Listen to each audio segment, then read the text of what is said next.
ហាពងសាវតាពុយពងរនថាថ្លៃថ្លាអ៊ូដំទឹកចិត្តមេត្តាកាលណាសាសំជាទីនរមនៃភ្នំផងគ្នា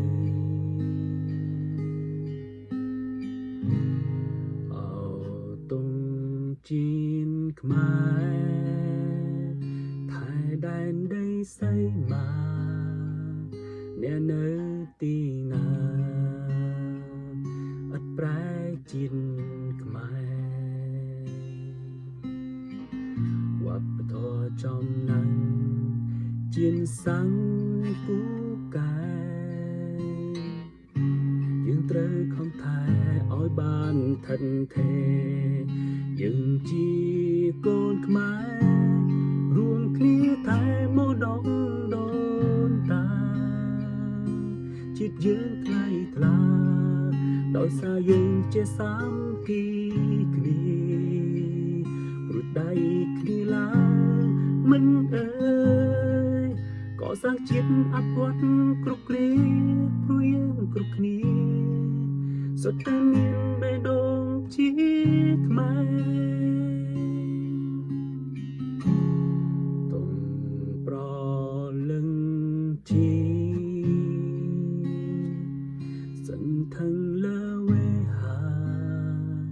រួមមានក្សន្ត្រាជាមលំត្រឆេទូទាំងរដ្ឋាមកគុណសេរី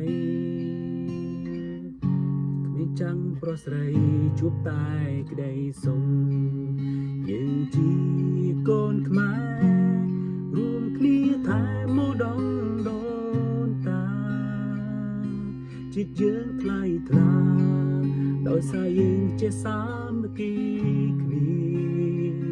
ព្រោះដៃគ្នាឡើងមិត្តអើយកសាងជាតិអភិវឌ្ឍគ្រប់គ្រាព្រោះយើងគ្រប់គ្នាសុទ្ធតែមានបេះដូងជាខ្មែរយើងជាកូនខ្មែររួមគ្នាថែមកដល់ដូនតាជាតិយើងថ្លៃថ្លាដោយសារយើងជាសាមគ្គីគ្នាព្រោះដៃគ្នាឡើងមិត្តអើយកសាងជាតិអភិវឌ្ឍគ្រប់គ្រាព្រោះយើងគ្រប់គ្នា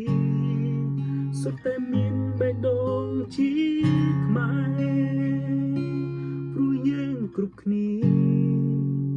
សុទ្ធតែមានបេះដូងជា